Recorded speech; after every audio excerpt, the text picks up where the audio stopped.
Yo, c'est Altosan et aujourd'hui, comme t'as bien pu le voir au titre, on se retrouve pour un nouvel épisode de la série parlant des valeurs ainsi que des morales que peuvent transmettre les personnages de manga. Et le personnage choisi aujourd'hui n'est autre que Garou de l'univers de One Punch Man. Avant de commencer la vidéo, je tiens à t'informer qu'il y aura bien évidemment du spoil sur le passé de Garou, tout ça dans le but d'essayer de comprendre ce que l'auteur a voulu nous transmettre à travers ce personnage. Mais ne t'inquiète pas, en aucun cas ça ne gâche la lecture de One Punch Man. Bref, c'est parti.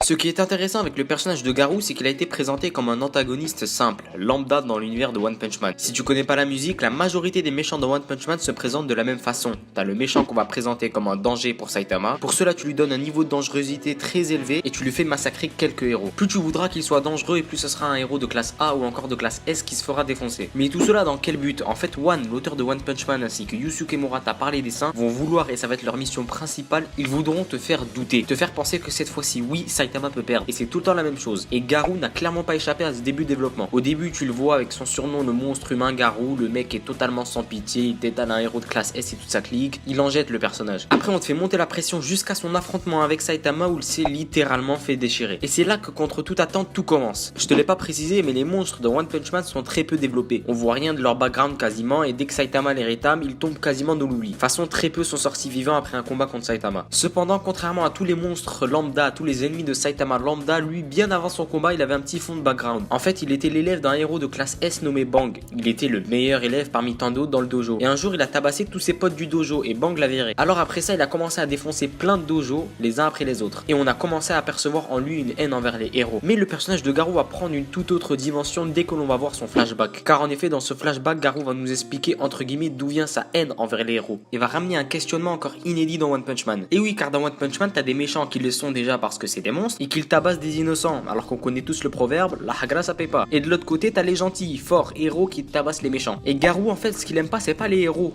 c'est pas le personnage du héros en soi. Ce qu'il dénonce, c'est cette attribution des rôles. En effet, étant petit, il a subi ça. Il s'est rendu compte qu'en fait, le héros, c'est la brute la plus populaire et que le monstre, c'est le faible que tout le monde rejette. Et je pense que tu t'en doutes, quand il était petit, il était considéré comme le faible que tout le monde rejetait. Et c'est ce système d'attribution des rôles qu'il dénonce. Dès que j'ai vu son flashback, j'étais comme un fou. Parce que son opinion vient totalement contraster l'œuvre de One Punch Man, qui était à mon goût avant un petit peu trop bipolaire, les méchants d'un côté et les gentils de l'autre. Et lui arrive et te dit la notion de justice c'est bien plus que le bien d'un côté et le mal de l'autre. C'est bien plus que tout le monde a décidé que t'es méchant alors on doit te défoncer. Ça va au-delà de ça. Et face à cette attribution forcée des rôles, il s'est dit que ok, bon, vous me traitez comme un perdant, bah moi je vais vous montrer que mon point du perdant il pourra mettre à terre même vos soi-disant meilleurs héros. Et tout cela dans le but de casser ses préjugés. Parce que ça veut pas dire que tout le monde t'aime, que tu représentes forcément le bien. Et à contrario, ça veut pas dire que personne t'apprécie, que forcément tu représentes le mal. Ces notions-là sont bien plus complexes et leur délimitation est bien plus floue que ça. En fait, à travers ça, Garou inconsciemment critique tout le système qui régit le monde de One Punch Man. La sauce des héros d'un côté et celle des monstres de l'autre. Et c'est la première fois qu'on voit ça dans cette œuvre. Sauf qu'il y a un hic dans cette histoire. Comme j'ai pu te le dire précédemment, la délimitation entre le bien et le mal est très floue, très ambiguë. Et tu ne peux pas rester éternellement entre les deux. Tôt ou tard, Garou devra faire un choix.